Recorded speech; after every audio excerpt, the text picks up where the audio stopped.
Hello everyone and welcome back to my channel. I'm going to share some more of my analog photography with you. These are a couple of my analog cameras that both take 35mm film, and I got a couple of rolls developed when we were taking some nice countryside walks in August and kind of the summertime. It's a mixture of colour pictures and also some black and white. I use my two different cameras, so the colour photography is taken on my Agfa Silette L camera, which was made in Germany, and I think it's from the 1980s. It's kind of old now, but I really like it. It's very reliable. And then the other camera that I used for the black and white photography is my Sardina, which is a Lomography camera, which is really simple to use, but it's a lot less reliable.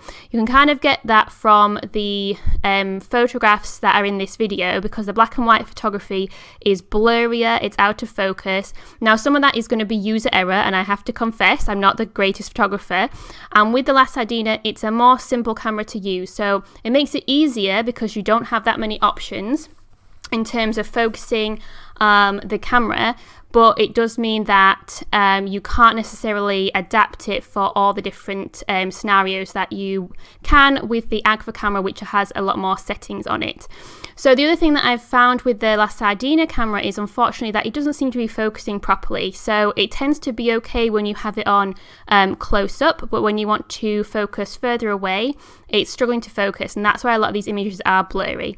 And then they're also black and white as well, and I do think when you take black and white photography, it's more challenging because you don't have the distraction of the colours. So a lot of these shots when we went on this walk were in these really nice purple fields of heather, or the moors of heather, and you can't see that at all, and so you just see the black and white fuzz, which unfortunately doesn't look that great. So the colour photography isn't also perfect either, obviously, but I do just think that it came out better because the camera is more reliable. It's definitely very sturdy, it's very strong, it's got a metal frame rather than the kind of cheap plastic ones that the Lomography cameras have. The colour film, I just much prefer using colour film. I just find it easier to work with. Although if you get a really good black and white picture, then that can look really good as well. It can look like very iconic instantly. But I just found that all the colour ones came out better, and I just find colour easier to work with, and it's much easier to get developed as well. So I had to send these films away to get them developed because my local place won't do black and white photography. But I just found that all the ones with my Agfa camera came out a lot better, and you can see the contrast between this picture and the previous one, which were taken at the same time of the same place.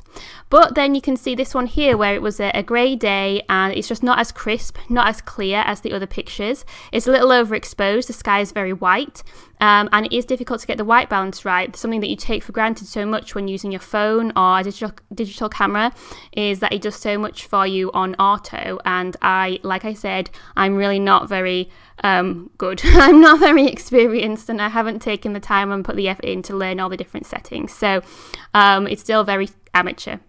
But some of these shots came out really nicely, like this one of this wildlife sanctuary place run by the RSPB, so there were lots of birds there. And then the previous one was an example of what the Sardina can do, which is the multiple exposure element, which Sardina camera gives you a function to be able to purposely take multiple exposures, whereas I don't know that that would be possible with the Agfa unless something went wrong and it glitched. But like I said, it's so sturdily made, I just don't think that would happen. I didn't take very good selfies with these cameras this time around. For some reason, they were mostly out of focus. So this black and white one is probably the best, although it's not the most exciting picture because you've got like the back of someone's car in it and the background fields are all blurry and out of focus. But at least you can see my face, at least you can tell it's a person. And you do get that nice selfie shot where you can see the reflection of my arm in my sunglasses, which is a classic selfie element that you have to have by law.